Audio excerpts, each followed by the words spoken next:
Et bonjour à tous, on se retrouve, voilà, on est J-2 de la remise à l'eau et du rematage également.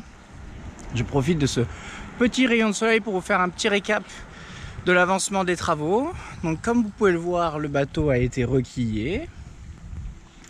Et du coup, je l'entretiens au maximum avant le dernier coup de peinture, voilà. Donc je voulais vous montrer, j'ai oublié le rupstol. J'ai oublié le rupstol, mais ça je vous en avais déjà parlé. Donc première chose que j'ai fait, je suis allé regarder au niveau de la quille notamment, puisque la quille est en fonte, la coque est en polyester, donc elle n'a pas de raison de rouiller en cela.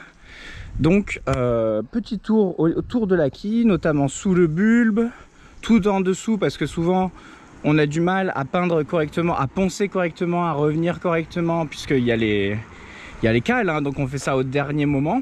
Hein. Pour ceux qui se posent la question, comment on peint sous les berres et sous les cales, c'est au dernier moment, quand ils vont lever le bateau avant de le remettre à l'eau, on va venir vite fait mettre un petit coup de peinture. Voilà, donc souvent ça tient moins bien, du coup ça a plus tendance à rouiller, donc surveillez sous la quille, surveillez également l'avant du bulbe, l'arrière du voile, voilà, des choses. Et puis par exemple, là j'avais une petite retouche ici.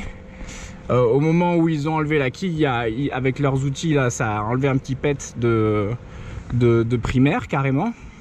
Donc du coup, il y avait la quille à nu avec un petit peu de rouille, j'ai traité. Également ici, là, on peut le voir. Voilà, donc bon, j'ai remis un petit peu, j'ai traité, j'ai mis du rupstol. Une fois que le produit a fait effet, donc je le mets avec un chiffon. Moi, je l'applique avec un chiffon, c'est très huileux, très gras. Donc du coup avec un petit chiffon ça s'applique tout seul. Après hop, vous poncez, vous enlevez la rouille, vous repassez encore un petit coup, vous reponcez, vous refaites propre, toujours un petit coup d'acétone avant de peindre. Et dernier coup, après vous passez le primaire. Ok. Donc au niveau, donc ça c'était pour le rupstol. Première chose à faire, vous cherchez tous les endroits où il y a de la rouille et vous traitez. Une fois que c'est traité, vous allez continuer à nettoyer la coque, tous les endroits où vous allez passer avec de l'acétone, hein, avant de peindre toujours de l'acétone. Maintenant je vais vous parler de quoi? Du primaire. Donc le primaire j'ai remis exactement le même, j'en étais satisfait. Donc voici le primaire, c'est du Light Primer de chez Hempel et avec son curing agent. Donc c'est un produit qui a un bicomposant. Donc c'est un primaire époxy, donc il a la qualité d'être un peu plus fiable dans la durée si il est appliqué dans de bonnes conditions et en plus de ça un peu plus d'étanchéité. Et donc vous avez ici le mélange qui se trouve là et c'est tout simple. Vous mélangez ce pot dans ce pot. Ce pot là il y a pile la taille pour que celui-là rentre et vous avez tout votre mélange dans un seul pot. Voilà. Et sinon moi je faisais des petites retouches. C'est 2 pour 1, tout simplement. 2 de Light Primer pour 1 de Curing Agent. Donc vous pouvez le prendre avec n'importe quel verre mesureur et faire votre mélange. Voilà, alors cette fois, moi j'avais besoin d'en remettre, c'était surtout autour de la quille, hein, puisqu'on avait travaillé là à cet endroit-là, au moment du déquillage. Et j'en ai profité également pour en remettre sur les bords d'attaque. Vous voyez, donc ici,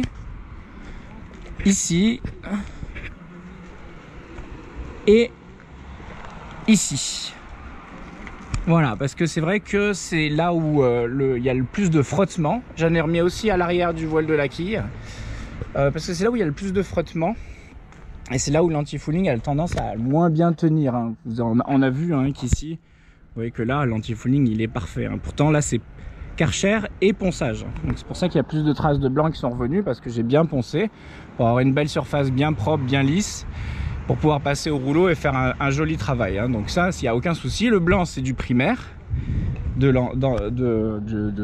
carénage précédent, donc il n'y a aucun souci, ça va faire du très bon travail. Mais voilà, pour pouvoir remettre, je vais remettre 2 couches d'anti-fouling, mais avant de remettre 2 couches d'anti-fouling, pour bien que ça raccroche, au lieu que ça raccroche sur du vieil anti-fouling poncé, malgré que ça soit de la matrice dure, je me suis dit que j'allais faire ça. On verra le résultat. Voilà. Donc ça c'est pour le primaire époxy. Voilà, après nouveauté, c'est au niveau de l'arbre d'hélice, on va aller voir ça de suite. Au niveau de l'arbre d'hélice, souvenez-vous, j'avais été resté chez la marque Hempel, hein, j'avais tout fait dans cette marque là, et ils avaient une bombe, une espèce de bombe à aérosol avec un anti-fouling spécial pour hélice et arbre d'hélice. Pourquoi? Parce que vous savez que dans les anti-fouling classiques, il peut y avoir des métaux, une faible quantité de métaux lourds. Et du coup, ça peut créer de l'électrolyse. Vu que la peinture est posée sur du métal et que le métal tourne, c'est typiquement le pire truc pour faire de l'électrolyse. Donc, il ne faut pas mettre l'anti-fouling classique directement sur un arbre d'hélice. C'est une erreur. Vu que les arbres d'hélice sont en inox, il vaut mieux rien mettre. Ça peut très bien rester à nu. Et les hélices, elles sont en bronze, elles peuvent rester à nu aussi, mais le problème c'est qu'il y a beaucoup de choses qui vont venir s'accrocher. Et du coup, vous allez perdre tout petit peu en manœuvrabilité dans le port et puis en consommation également. Voilà. Donc cette fois, je suis parti sur un autre produit.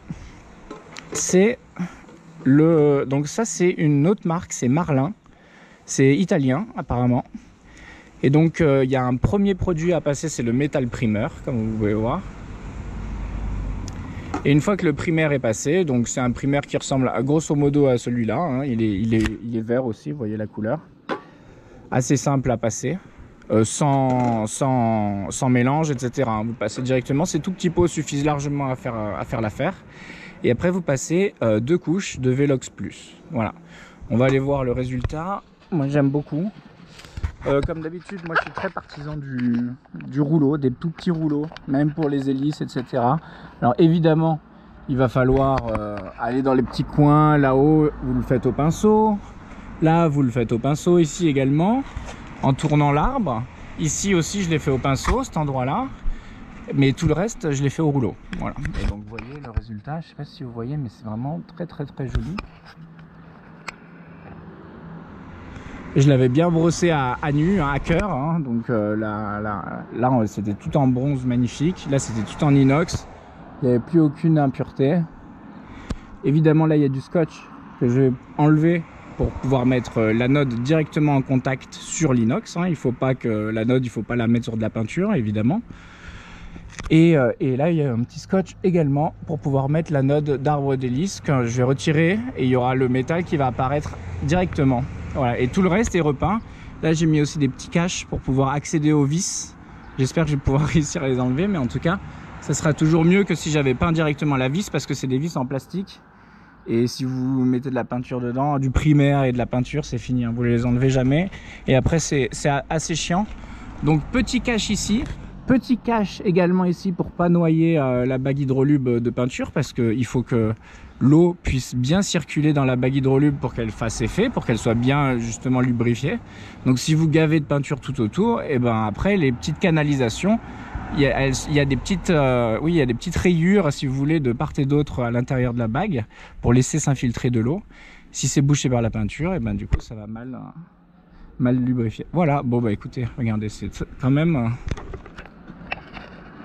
savoureux comme résultat. Voilà, allez, je vais continuer. Qu'est-ce qui me reste après? On va parler classique de combien il me reste, un peu de pourcent, ça va.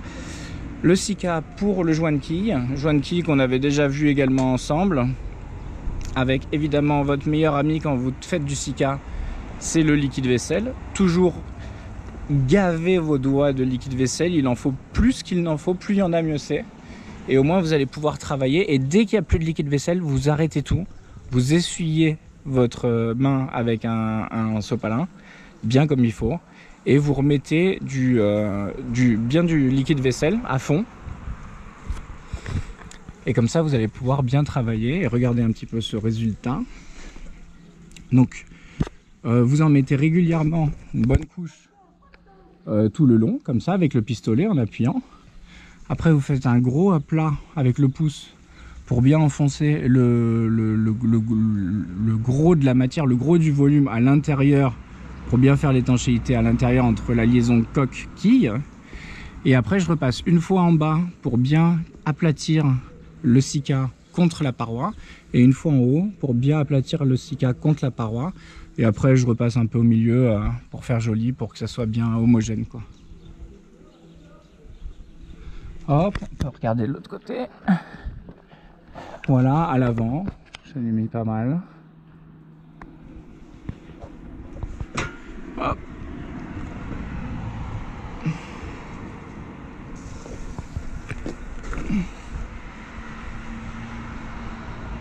Voilà, donc là c'est pas encore tiré, hein. Ça vient d'être posé, mais après ça va un petit peu s'homogénéifier et ça sera nickel. En tout cas, ce qui compte surtout, c'est qu'il y ait une bonne dose à l'endroit où il y a la jointure, pour que dans le temps ça puisse avoir le plus de matière saine à l'endroit où on a besoin, et après bien coller les parois, parce que si vous faites juste un passage ici et là, il va y avoir un quart de millimètre d'ouverture, et du coup si l'eau s'engouffre, et ben c'est pas terrible.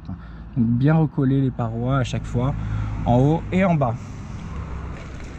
Voilà, une fois que tout ça est prêt, je peux vous parler également de celui-ci, toujours chez Marlin.